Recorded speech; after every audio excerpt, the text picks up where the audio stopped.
প্রিয় শিক্ষার্থীরা, আশা করি তোমরা প্রত্যেকেই ভালো আছো, বাসায় আছো। আজ letters public school and college কর্তৃক আয়োজিত অনলাইন ক্লাসে আমি শামীম আহমেদ, প্রভাষক, গণিত বিভাগ, আজ তোমাদের উচ্চতর গণিত প্রথম পত্রের ম্যাট্রিক্স ও নির্ণায়কের উপর আমি একটি টপিকস আলোচনা করব।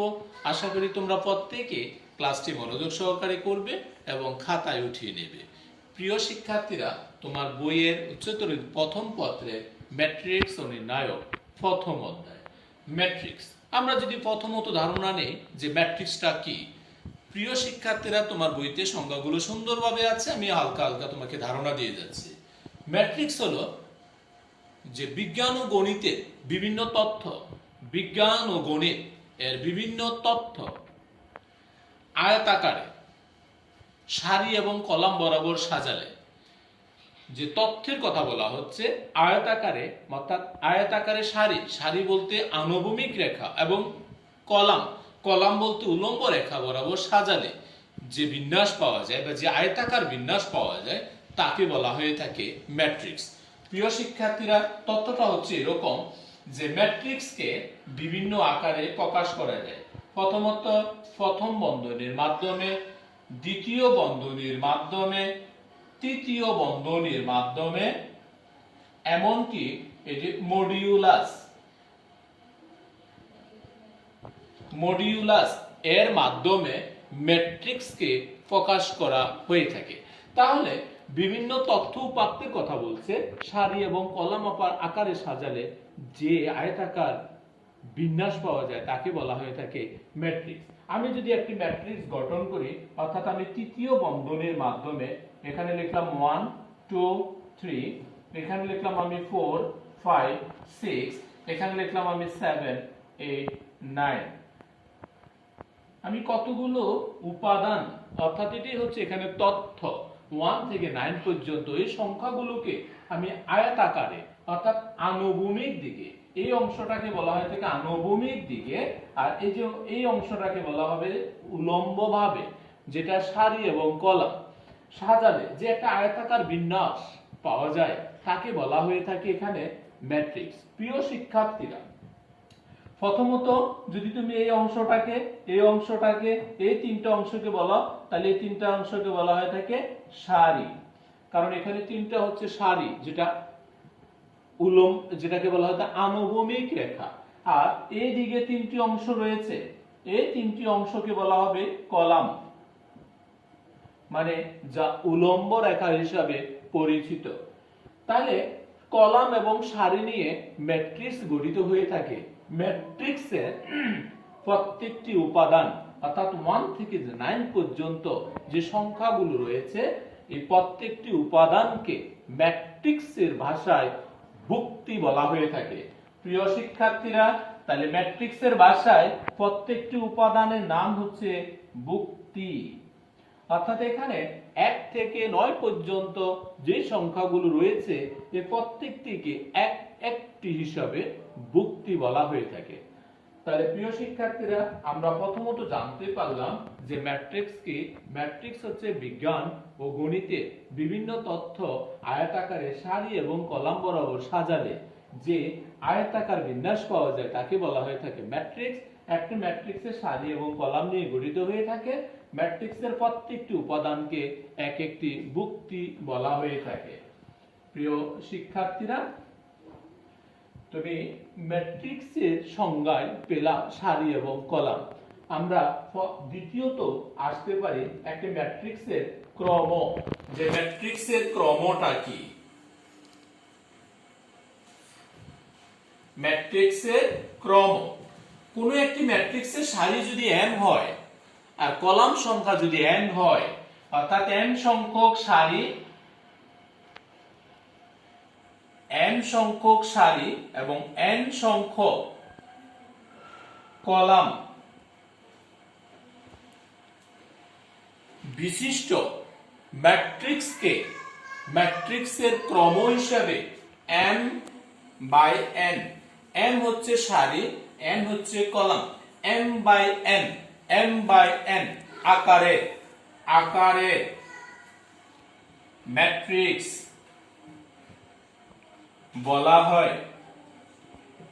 যেমন যদি আমি বলি, যেমন এই একটা ম্যাট্রিক্স, যে ম্যাট্রিক্সের উপাদানগুলো হচ্ছে এরকম,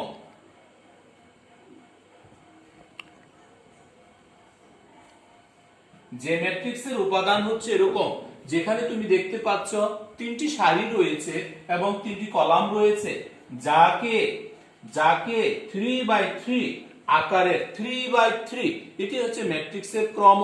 অর্থাৎ তিনটি সারি রয়েছে, 1 এর জন্য একটি সারি, 2 এর জন্য একটি সারি, 4 এর জন্য একটি সারি। একই রকম ভাবে 1 এর জন্য একটা কলাম, 0 এর জন্য একটা কলাম, 2 এর জন্য আরেকটি কলাম। তাহলে এখানে 3/3 আকারের বা ক্রমের ম্যাট্রিক্স বলা হয়ে থাকে। প্রিয় শিক্ষার্থীরা, আশা করি তোমরা ম্যাট্রিক্সের ক্রম তার সম্পর্কে ধারণা পেয়েছো। সারি ম্যাট্রিক্স,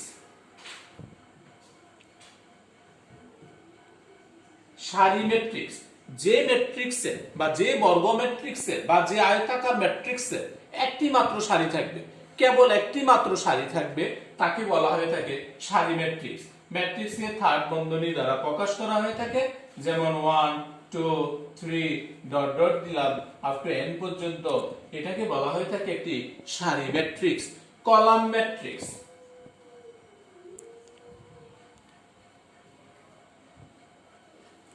কলাম ম্যাট্রিক্স যে ম্যাট্রিক্সের বা যে বর্গ ম্যাট্রিক্সের বা যে ম্যাট্রিক্সের বা আয়তাকার ম্যাট্রিক্সের একটি মাত্র কলাম থাকবে, তাকে বলা হয়ে থাকে আয়তাকার ম্যাট্রিক্স।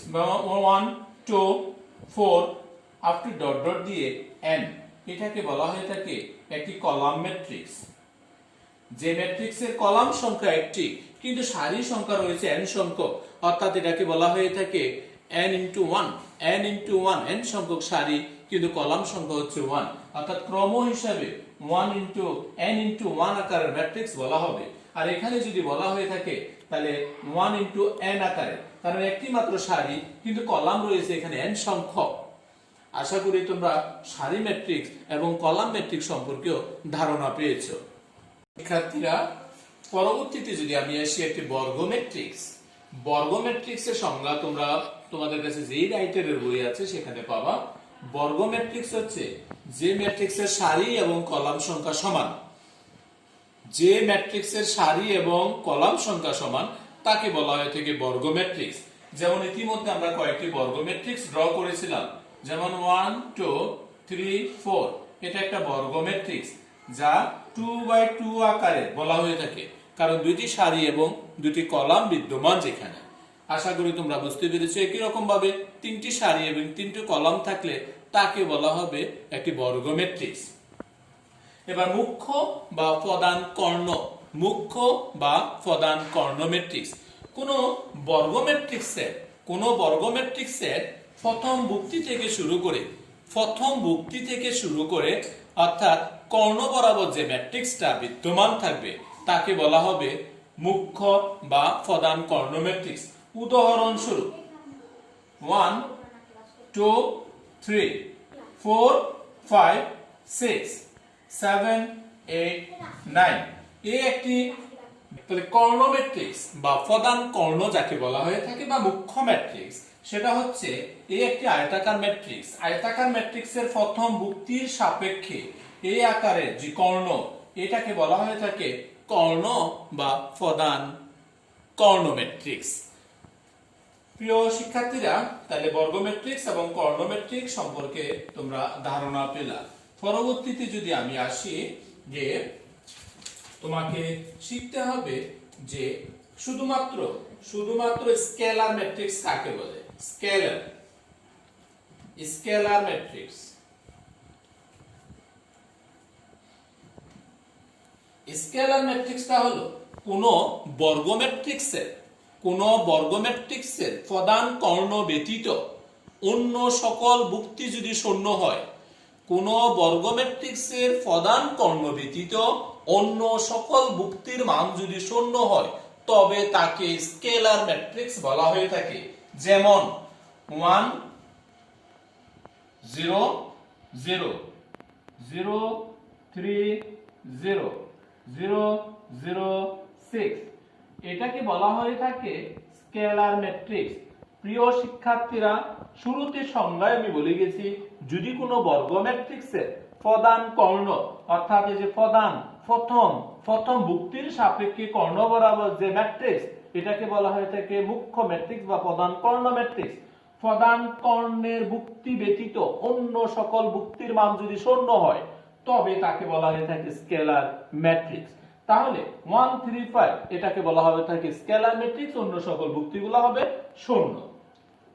দ্বিতীয়ত আমি যদি আসি একটা অবেদক ম্যাট্রিক্স, একটি অবেদক ম্যাট্রিক্স বা আইডেন্টিটি বা একক ম্যাট্রিক্স বলা হয়ে থাকে। একক ম্যাট্রিক্স অবলিক আরেকটি নাম আছে যার অবেদক। অবেদক ম্যাট্রিক্স, অবেদক ম্যাট্রিক্স হবে যদি কোনো বর্গ ম্যাট্রিক্সের প্রধান কর্ণের মান হবে 1, বাকি সকল ভুক্তি হবে শূন্য। যদি কোনো বর্গ ম্যাট্রিক্সের, উদাহরণস্বরূপ এই একটি বর্গ ম্যাট্রিক্স, প্রধান কর্ণের মান 1, বাকি সকল ভুক্তি হবে শূন্য। প্রধান কর্ণের মান হবে 1, বাকি সকল ভুক্তি শূন্য, যাকে বলা হয়ে থাকে একক ম্যাট্রিক্স অথবা অবেদক ম্যাট্রিক্স। 1 রয়েছে এজন্য একক ম্যাট্রিক্স, 1 আকারের ম্যাট্রিক্স যাকে বলা হয়ে থাকে অবেদক ম্যাট্রিক্স, যাকে I of 3 দ্বারা প্রকাশ করা হয়ে থাকে। I3 কেন আসছে? কারণ এখানে 3টি সারি এবং 3টি কলাম বিদ্যমান রয়েছে, যার কারণে I3 যদি দুটি সারি 1 0 0 1 তখন তোমাকে লিখতে হবে I2। উদাহরণস্বরূপ 1 0 0 1 এটা একটা অবেদক ম্যাট্রিক্স যাকে I2 দ্বারা প্রকাশ করা হয়ে থাকে। শিক্ষার্থীরা, ম্যাট্রিক্সের অনেক সংজ্ঞা তুমি পাবা, কারণ এর প্রকার পেয়ে অনেক সংজ্ঞা রয়েছে। আমি পরবর্তীতে আসলাম একটি শূন্য ম্যাট্রিক্স। কোন একটি বর্গ ম্যাট্রিক্স কে শূন্য ম্যাট্রিক্স বলা হবে যদি তার প্রত্যেকটি ভুক্তির মান 0 হয়। কোন একটি বর্গ ম্যাট্রিক্স কে শূন্য ম্যাট্রিক্স বলা হবে যদি ওই বর্গ ম্যাট্রিক্সের প্রত্যেকটি ভুক্তির মান শূন্য হয়। যেমন এই একটা ম্যাট্রিক্স, প্রত্যেকটি ভুক্তি বলতে 0 0 0 0 0 0 0 0 0, অর্থাৎ এই ম্যাট্রিক্সের মানটা হবে 0, যাকে শূন্য ম্যাট্রিক্স বলা হয়ে থাকে। এই একটা ম্যাট্রিক্স যার প্রত্যেকটি 3x3 আকারের ম্যাট্রিক্স, অর্থাৎ 3টি সারি 3টি কলাম বিদ্যমান রয়েছে, প্রত্যেকটি ভুক্তির মান শূন্য, অর্থাৎ এটা শূন্য ম্যাট্রিক্স। সমঘাতী ম্যাট্রিক্স, সমঘাতী ম্যাট্রিক্স। প্রিয় শিক্ষার্থীরা, সমঘাতী ম্যাট্রিক্স বলা হবে কোন একটি বর্গ ম্যাট্রিক্স A কে, একটি বর্গ ম্যাট্রিক্স A সমান আমি দিলাম মনে করো 4 1, A সমান লিখলাম 4 1 12 3। A উদাহরণস্বরূপ একটা ম্যাট্রিক্স, এটা একটা বর্গ ম্যাট্রিক্স যেটা 2x2 আকারে। তাহলে a স্কয়ার সমান যদি a হয়, a স্কয়ার সমান a হলে যে a যে বর্গ ম্যাট্রিক্স ছিল এটাকে সমঘাতী ম্যাট্রিক্স বলা হবে। অর্থাৎ কোন একটি ম্যাট্রিক্স A কে সমঘাতী ম্যাট্রিক্স বলা হবে যদি ওটার স্কয়ার সমান প্রদত্ত ম্যাট্রিক্সের সমান হয়, তবে তাকে একটি সমঘাতী ম্যাট্রিক্স বলা হবে। আশা করি তোমরা বুঝতে পেরেছো a স্কয়ার সমান a কখন হবে। আমরা যখন অঙ্ক প্র্যাকটিস করব সেখানে আমরা পেয়ে যাব যে একটা বর্গ ম্যাট্রিক্স আছে, এটার স্কয়ার কিভাবে a হয়ে যাচ্ছে। শূন্যঘাতী ম্যাট্রিক্স। প্রিয় শিক্ষার্থীরা, একই রকম ভাবে a একটি বর্গ ম্যাট্রিক্স, a যে কোনো একটি বর্গ ম্যাট্রিক্স, উদাহরণস্বরূপ 4 4 4 আমি দিলাম -4। a একটি বর্গ ম্যাট্রিক্স, এই বর্গ ম্যাট্রিক্সকে শূন্যঘাতী ম্যাট্রিক্স বলা হবে যদি a⁴n সমান 0 হয়। এই একটি বর্গ ম্যাট্রিক্স, এই বর্গ ম্যাট্রিক্সকে শূন্যঘাতী ম্যাট্রিক্স আমি তখন বলবো যদি a⁴n সমান 0 হয়। কখন? উদাহরণস্বরূপ a স্কয়ার সমান 0 হতে পারে, a কিউব সমান 0 হতে পারে, a⁴ সমান 0 হতে পারে, তবে a কে বলা হয়ে থাকে শূন্যঘাতী ম্যাট্রিক্স। প্রিয় শিক্ষার্থীরা, অবেদঘাতী ম্যাট্রিক্স। অবেদঘাতী ম্যাট্রিক্স কোন একটি বর্গ ম্যাট্রিক্স, কোন একটি বর্গ ম্যাট্রিক্সকে অবেদঘাতী ম্যাট্রিক্স বলা হবে যদি a স্কয়ার সমান, অবেদক বলতে আইডেন্টিটিকে বোঝায়, a স্কয়ার সমান যদি i হয়। উদাহরণস্বরূপ কোন একটা বর্গ ম্যাট্রিক্স দেওয়া আছে, এটার স্কয়ার করলে, অর্থাৎ এই একটা ম্যাট্রিক্স বলা আছে এরকম 1 0 0 1, এটা একটা বর্গ ম্যাট্রিক্স। তাহলে যার স্কয়ার a স্কয়ার সমান যদি i হয়, আই বলতে অভেদক ম্যাট্রিক্স হয় তবে তাকে অভেদঘাতী ম্যাট্রিক্স হিসাবে বলা হয়ে থাকে। বিম্ব ম্যাট্রিক্স, বিম্ব ম্যাট্রিক্সকে বলা হয়ে থাকে ট্রান্সপোজ ম্যাট্রিক্স। ট্রান্সপোজ ম্যাট্রিক্স কোন একটি বর্গ ম্যাট্রিক্সের সারিকে কলাম, কলামকে সারিতে রূপান্তর করলে যে ম্যাট্রিক্স পাওয়া যায় তাকে বলা হয়ে থাকে বিম্ব ম্যাট্রিক্স অথবা ট্রান্সপোজ ম্যাট্রিক্স, যাকে এ প্রাইম বা এ অফ টি দ্বারা প্রকাশ করা হয়ে থাকে। প্রিয় শিক্ষার্থীরা, যেমন এই একটা ম্যাট্রিক্স 1 2 3 4, এই ম্যাট্রিক্সটা একটা বর্গ ম্যাট্রিক্স, এটার এ অফ টি ট্রান্সপোজ ম্যাট্রিক্স হবে এরকম, ট্রান্সপোজ ম্যাট্রিক্স 1 2 3 4। এই একটা বর্গ ম্যাট্রিক্স যার সারি হলো 1 2 3 4, তাহলে এটা ট্রান্সপোজ হবে এভাবে, সারি হয়ে যাবে কলাম, 1 2 কলাম, 3 4 সারি হয়ে গেছে কলাম। দ্যাট মিন্স এ ম্যাট্রিক্সকে ট্রান্সপোজ হবে যদি সারি এবং কলাম ইন্টারচেঞ্জ হয়ে থাকে। প্রতিসম ম্যাট্রিক্স, যাকে স্কেচ সাইমেট্রিক্স বা সিমেট্রিক্স ম্যাট্রিক্স বলা হয়ে থাকে। প্রতিসম ম্যাট্রিক্স কোন একটি বর্গ ম্যাট্রিক্স এ একটি বর্গ ম্যাট্রিক্স, উদাহরণস্বরূপ যে কোনো আকারের হতে পারে, এ একটা বর্গ ম্যাট্রিক্স যে কোনো আকারের হতে পারে, যেমন -2 -3 1, তারপরে নিলাম আমি 3 4 6 3 4 6, আরো একটা মান নিলাম আমি -1 6 -5। এ একটা বর্গ ম্যাট্রিক্স যেটা 3/3 আকারে।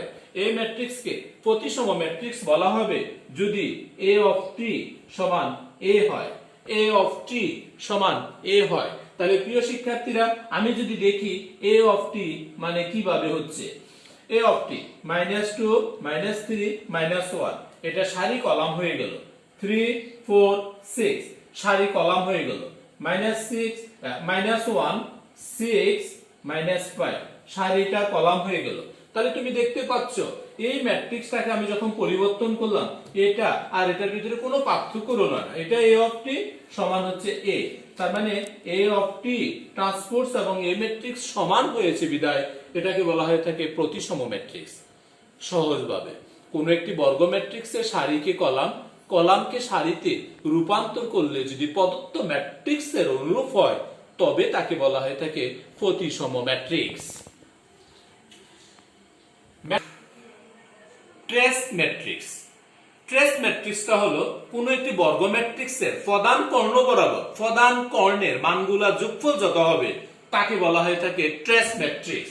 তার মানে ট্রেস ম্যাট্রিক্স, উদাহরণস্বরূপ এ একটি ম্যাট্রিক্স, ট্রেস ম্যাট্রিক্স এ একটি ম্যাট্রিক্স যেটা 1 2 3 4 5 6 7 8 9, এই ম্যাট্রিক্সের ট্রেস হবে এরকম 1 + 5 + 9 = 15। তাহলে প্রদত্ত একটি ম্যাট্রিক্স রয়েছে A যেটা 3/3 আকারে, প্রধান ম্যাট্রিক্স, প্রধান কর্ণ বলা হয়ে থাকে এই ভুক্তিগুলোকে। তাহলে এই ভুক্তিগুলোর যোগফল, এই ভুক্তি সমূহের যোগফল 1 5 9 = 15, যাকে বলা হয়ে থাকে ম্যাট্রিক্সের ট্রেস। প্রিয় শিক্ষার্থীরা, আজকের এই ক্লাসে ম্যাট্রিক্সের সম্পর্কে অনেকগুলো সংজ্ঞা আমরা ধারণা পেলাম। তোমরা অবশ্যই প্রত্যেকটা সংজ্ঞা নিজেরা খাতায় উঠিয়ে নিয়েছো এবং এই ধারণাগুলো নাও, কারণ এই সংজ্ঞামূলক প্রশ্ন থেকে তোমার এমসিকিউ এসে থাকে পরবর্তী সময় যখন তুমি অ্যাডমিশনে যাবা। So very important. তো আশা করি প্রত্যেকে খাতায় অঙ্কগুলো উঠিয়ে নিয়েছো, বুঝতে পেরেছো, না হয় আরো একবার নিজে প্র্যাকটিস করো, সম্পূর্ণ ধারণা পাবে। বইতে সম্পূর্ণ সংজ্ঞাগুলো বইতে লেখা আছে, শুধু ম্যাথমেটিক্যাল টার্মগুলো নিয়ে আমি আলোচনা করলাম। ধন্যবাদ সবাইকে।